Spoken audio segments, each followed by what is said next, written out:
ku soo bir kanaalka sahanka dunida oo subscribe saar haddii aad ku cusub tahay.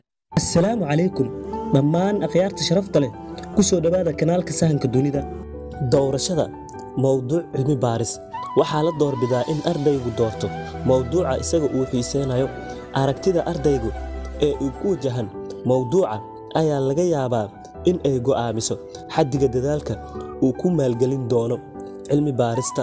Intaana gudagalin barnaamijkeena fadlan subscribe saar kanaalka gambaleelkana taabo si ay muuqaaladeena kuu soo gaaraan. Haddii uu ku anfacana muuqaalkani fadlan like garee. Waana in uu ku xisaabtamaa ka fogaanshiyaha mowduucyada lahayn ilo xog ururineed. Ardayguna waa inuu xadidaa mowduuca cilmi baarista si ay u noqoto mid cad oo u gaar ah. Ku samee dulmar cilmi baaristaada. Dulmarku waa in lagu qeexaa in uu yahay nidaamkii loo qaaday abaabulka warqadda cilmi baarista. Tusaale ahaan waxaa loo adeegsan karaa in lagu ogaado in fikradaha qofka ay yihiin kuwa xiriir la leh. Sidaas daraaddeeda ardayga waa inuu sabiraa dulmarka faahfaahsan oo ku saabsan cilmi baarista jaamacadda. Waana inay ka koobnaataa qodobada soo socda: hordhac, dalabka, gunaanud iyo dib u eegista.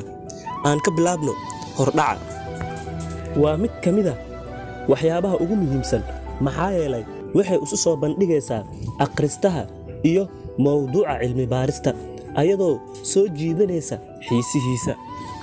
Dalabka soo bandhigistu ayaa ah qaybta ugu muhiimsan cilmi baarista, waxayna ka kooban tahay tiro ka mid ah tuducyo iyo qeybaha loo adeegsado shaqada cilmi baarista, xog aruurinta iyo suugaanta loo adeegsaday in lagu taageero aragtida cilmi baarista. Qaybta gunaanudka.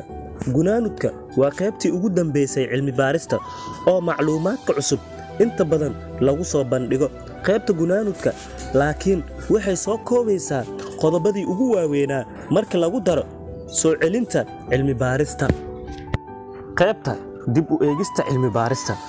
Waxaa la doorbidaa in ardaygu dib u eegis uu ku sameeyo cilmi baaristii ka hor inta uusan soo gudbin si uu u ogaado khaladaadka kadibna dib uu u saxo haddii ay jiraan.